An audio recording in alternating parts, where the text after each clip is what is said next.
Hi everyone, in today's lesson we're going to review how to find the area under the curve using right Riemann sums. Our goals for today will be to calculate the estimated area bounded by the x-axis and the curve using right Riemann sums, and then we're going to use integration to find the exact area, and then we're going to find the percent error between the actual and the estimated areas. So let's look at example number 1. Example number 1 says, use right Riemann sums to calculate the estimated area bounded by the x-axis and the curve using two rectangles over the given interval. So what I'd like you to do right now is type this into your calculator, and right here in this space I'd like you to draw a sketch of the graph and then hit resume when you're ready to continue. Okay, so this was my sketch. It was a parabola, a happy parabola, and I also took the time to write the table of values. So if you didn't do that, pause the video and write down those numbers and then hit resume because these numbers are going to be important to us. So we want to calculate, like we said, right Riemann sums. So right Riemann sums means that we're going to start from the right point of the interval. And then we're going to have to go up and over the amount of the width of each rectangle. So to find the width of the rectangles, you can kind of do it in your head, or you can use a formula. I mean, we need two rectangles that span over 1, 2, 3, 4, 5, 6 spaces. So you could easily see that it's 3 and 3. But for those that are, when it's not that easy, the way that we find the width, we also call the width delta x, that's your width, is found by taking b minus a over n, where n is the number of rectangles. And b and a are the endpoints of the interval, so interval a to b. So in this particular problem, it would be b, which is 3, minus a, which would be negative 3, over the number of intervals, or rectangles, which would be 2. So if we do that quick calculation, we should get 6 over 2, which is 3. So we're going to have widths of 3, and we're going to start from the right. So if this is our x-axis of 1, 2, and 3, negative 1, negative 2, and negative 3, I'm going to start my rectangles on the right. So I go up to the curve from the right, and then go over 3, which would be here. The next rectangle would be go up to the curve, and then right down 3. So if you look, we can automatically tell, like, this here is an overestimate where this is an underestimate. So maybe some of this overestimate could fill into this underestimate. So this may be accurate. Let's take a look and see. So our width here is 3. Here our width is also 3. And to find our height, we just need to look at these values up here. So this is an x value of 3 and a y value of 10. Therefore, my height is 10. This dot right here is the point 0, 1. So here's my height of 1. So to find the area, we're going to do a width of 3, height of 1. So length times width, so 3 times 1. And then plus 3 times 10 for the other rectangle. So 3 plus 30 should give us 33 units squared, if you want to be exact. All right, so now part B is asking us to find the exact area using integration. So again, we're going to use our definite integral from negative 3 to 3 of x squared plus 1 dx. So take a minute, pause the video, type that in, and hit resume when you're ready for the answer. Remember, to find the integration symbol, you have to hit math and then 9. Okay, so when I typed it in, I got 24 units squared. So you can tell that, obviously the exact area is 24, but the area that we calculated was 33. So that's off by a significant amount.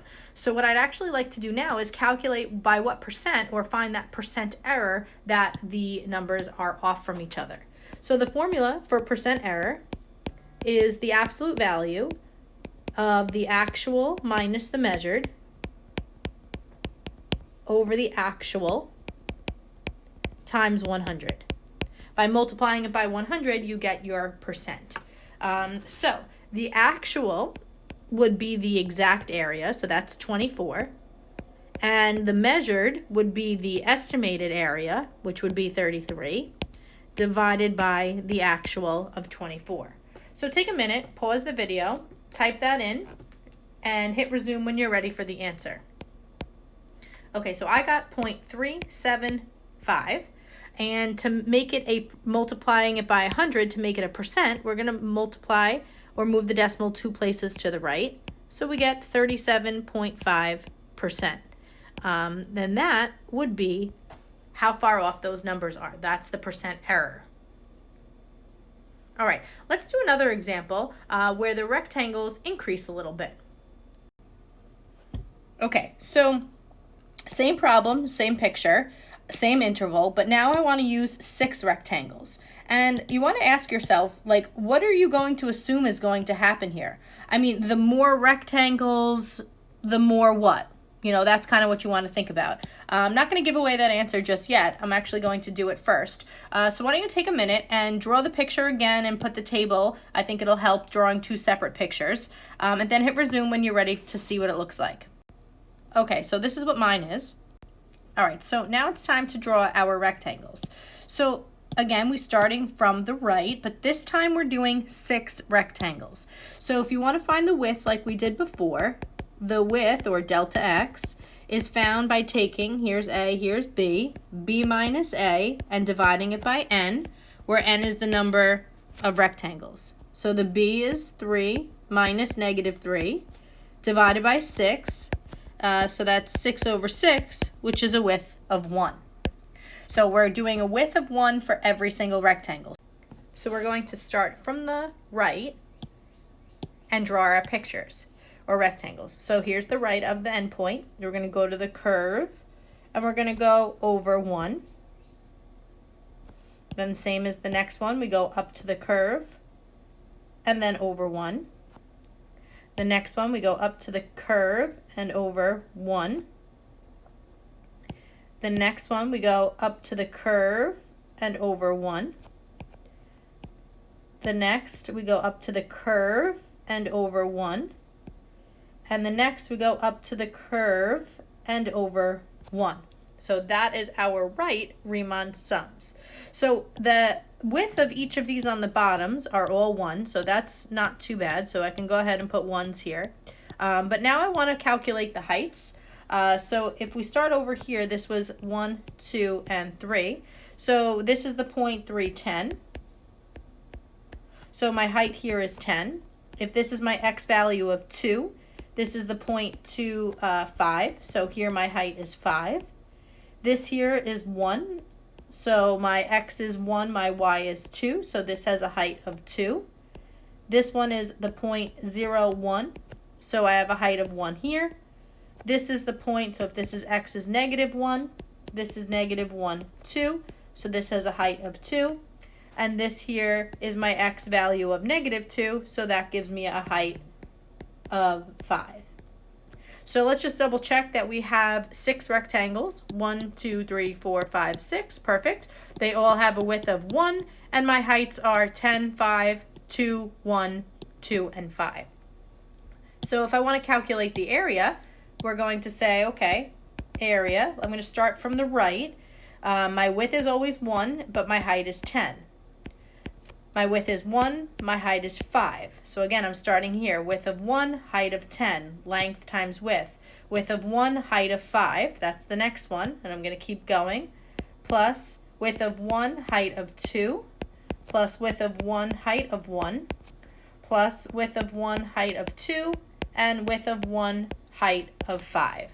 And then I'll just multiply. So this should give me 10, 15, 10, 5, 2, 1, 2, and 5. So take a minute, pause the video, and then hit resume when you're ready for the answer. Okay, so I got here a area of 25 units squared. And from the first part, you don't have to redo this second part, but we got an exact area of 24 units squared.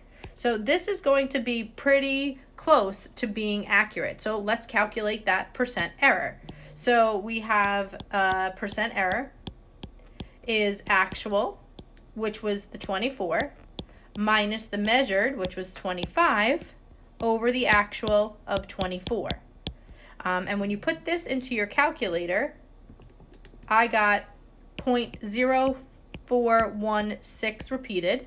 And if I move the decimal 2 places to the right, that's about 4.16, so approximately 4%. And that is a way smaller error than the first example that we did with a few less rectangles. Okay, that's it for today. If you have any questions, please let me know.